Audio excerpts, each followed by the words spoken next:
The Hare and the Tortoise. One sunny morning, all the animals of the forest gathered near the meadow. The hare was hopping around proudly. "I'm the fastest animal in this whole forest," he bragged. "No one can ever beat me in a race." The little tortoise, who was quietly munching on a leaf, looked up and smiled. "I may be slow, Hare," he said calmly, "but I can race you if you'd like." The hare burst into laughter. "You race me? You'll take a week to reach the finish line." But the tortoise nodded. "Let's see who wins. Shall we race tomorrow morning?" The next day, the animals gathered again. Birds cheered from the trees, and the fox stood as the referee. "On your marks, get set, go!" shouted the fox. The hare shot off like a rocket, leaping over rocks and bushes. The tortoise started slowly, one steady step at a time. "This is too easy," laughed the hare, looking back. "That tortoise is miles behind." Feeling proud, the hare decided to take a short nap under a shady tree. "I'll rest for a few minutes and still win easily," he thought. Meanwhile, the tortoise kept moving, slowly but steadily. Step by step, he passed the tree where the hare was sleeping. The forest animals whispered, "Look, the tortoise is ahead now." The tortoise didn't stop. His shell was heavy and the sun was hot, but he kept going. "Slow and steady wins the race," he whispered to himself. After a long nap, the hare woke up and stretched. "Time to finish this race," he said, hopping quickly toward the finish line. But as he came closer, he couldn't believe his eyes. The tortoise was just about to cross the line. The hare ran as fast as he could, but it was too late. The tortoise crossed the finish line first. All the animals clapped and cheered.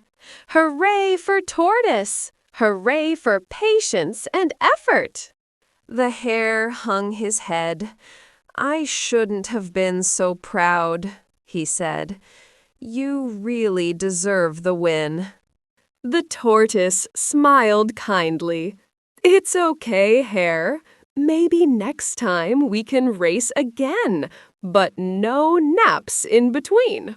And from that day on, the hare learned to never underestimate anyone, and the tortoise became a hero for proving that steady effort always wins in the end. Gingerbread Man, a lesson on cleverness and trust. Once upon a time, in a cozy little cottage by the woods, lived an old woman and an old man.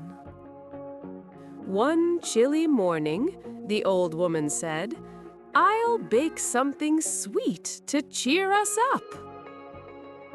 She mixed flour, sugar, and ginger, humming happily as she stirred the bowl. Then she rolled the dough flat and shaped it into a cheerful little man. "There, my gingerbread man," she said proudly, adding raisin eyes and a bright cherry mouth. She slid the tray into the warm oven and waited. Soon, the smell of ginger and sugar filled the kitchen. But as she opened the oven door, pop! Out jumped the gingerbread man. "Run! Run as fast as you can! You can't catch me! I'm the gingerbread man!" he shouted, laughing. The old woman gasped. "Stop!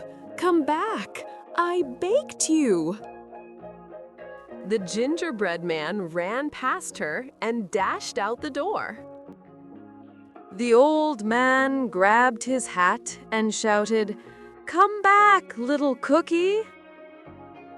But the gingerbread man only laughed louder. "Run, run as fast as you can. You can't catch me. I'm the gingerbread man."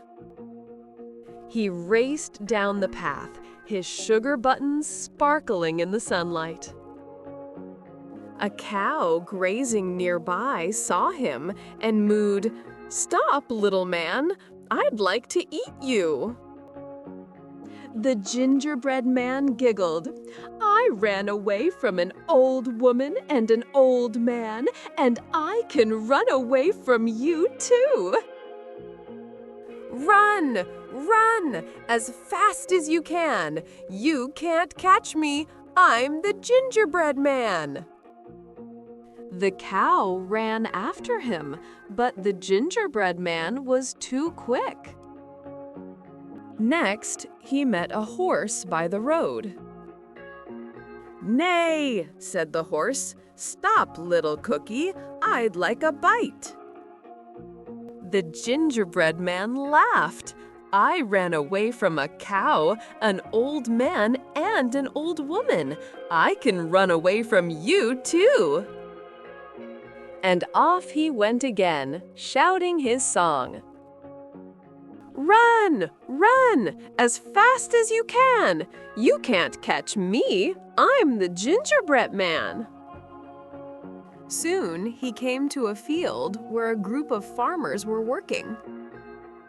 "Look, a running cookie!" one of them shouted. "Catch him!" yelled another, but he was already too far ahead. The gingerbread man shouted over his shoulder, "You can't catch me! I'm the gingerbread man!" He laughed so hard that sugar crumbs sprinkled from his sides. He met a clever fox sitting by the water. "Well, hello there, little cookie," said the fox. "Where are you rushing off to?" The gingerbread man puffed proudly. "I've outrun an old woman, an old man, a cow, a horse, and some farmers. You can't catch me either." The fox smiled slyly. "Oh, I wouldn't dream of chasing you. But where will you go now? There's a river ahead." The gingerbread man stopped running. "A river?" he said nervously. "I can't swim. I'll melt." "No problem," said the fox gently. "Climb on my tail. I'll take you across safely." The gingerbread man hesitated, but then hopped onto the fox's tail. The fox stepped into the water and began to swim. "You're too heavy on my tail," said the fox. "Climb onto my back." The gingerbread man climbed up a bit. After a few moments, the fox said softly, "The water is getting deeper. You'd better climb to my head." The gingerbread man carefully crawled up to the fox's nose. Just as they reached the middle of the river, the fox suddenly tossed his head back. Snap! The fox opened his mouth wide and gobbled the gingerbread man in one bite. The river rippled quietly as crumbs floated downstream. The fox licked his lips and said, still warm from the oven." Soon the old woman and old man arrived at the riverbank, looking around sadly. "Oh dear," said the old woman. "He was such a sweet little fellow." The old man nodded. "Yes, but perhaps next time we'll eat our cookies before they run away." And so ended the tale of the gingerbread man, who ran as fast as he could, but trusted the wrong friend. Be clever, but not foolish. Don't trust everyone who smiles kindly.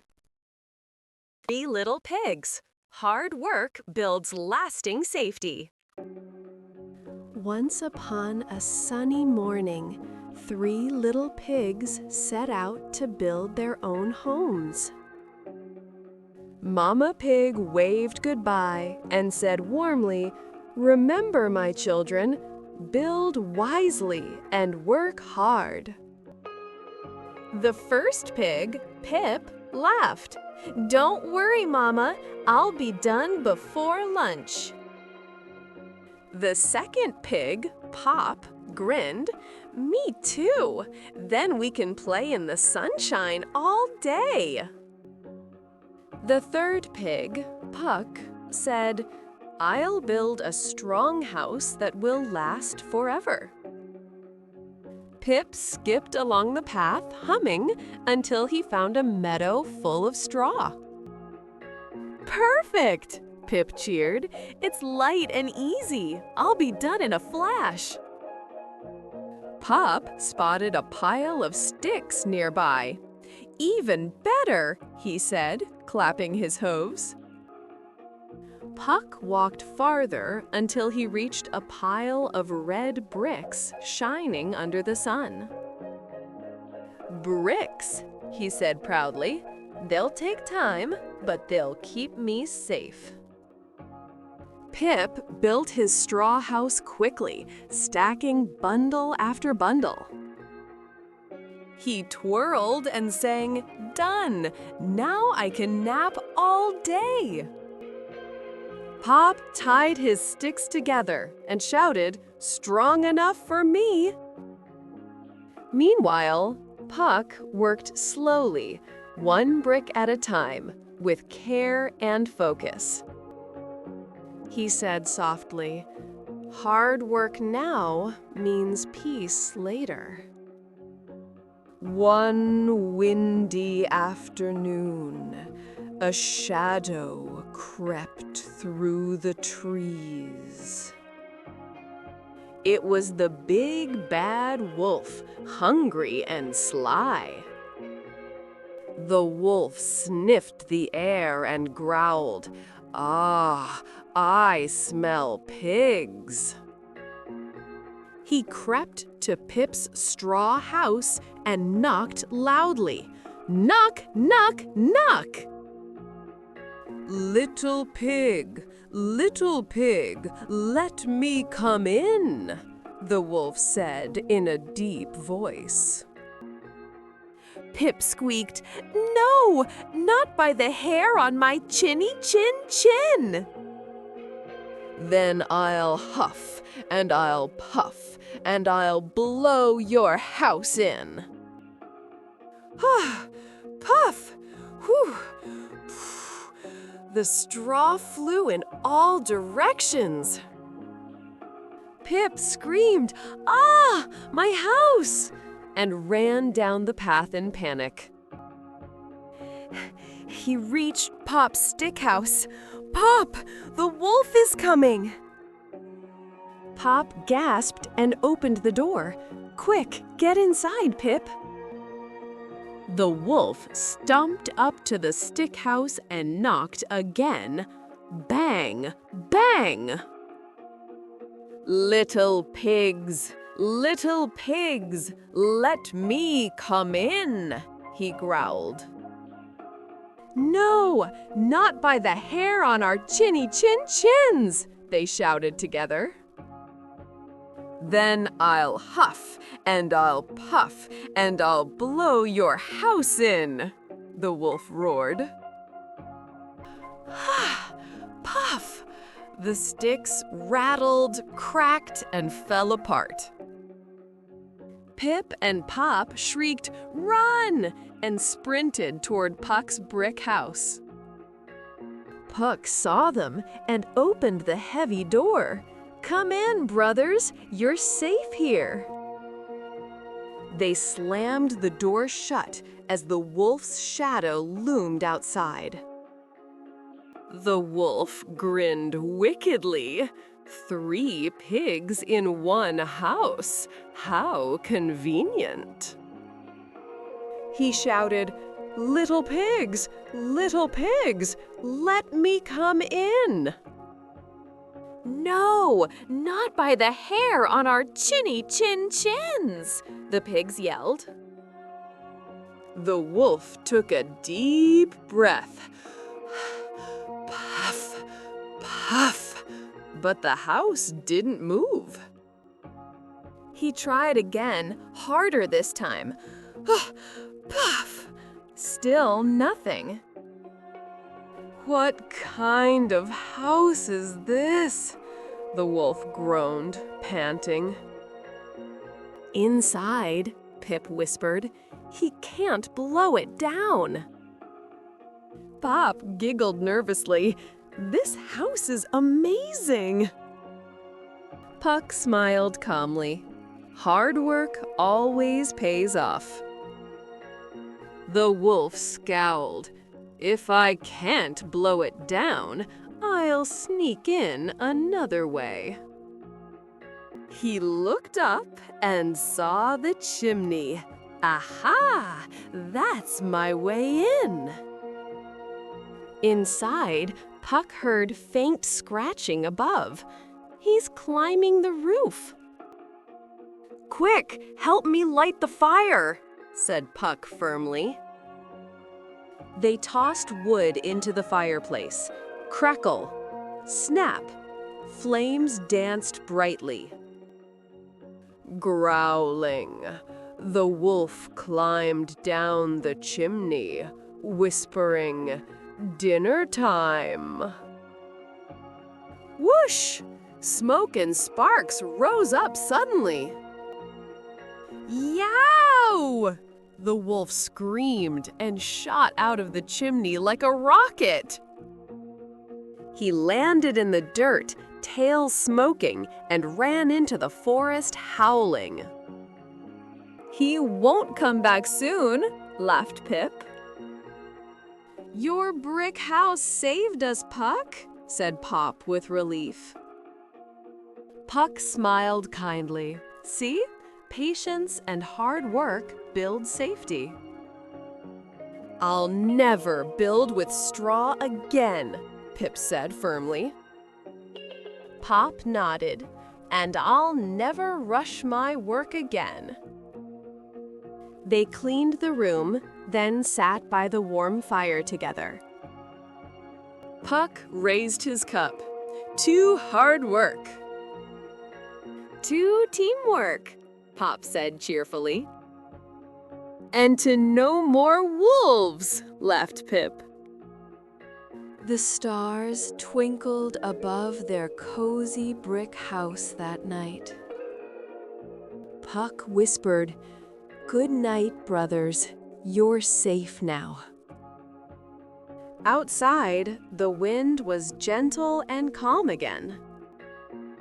"Next time, I'll find pigs without bricks," howled the wolf far away. The 3 little pigs giggled in their sleep, dreaming of sunny mornings. And from that day on, they lived happily ever after in their brick home. Everyone in the forest remembered the lesson that day. Hard work may take time, but it builds safety that lasts forever.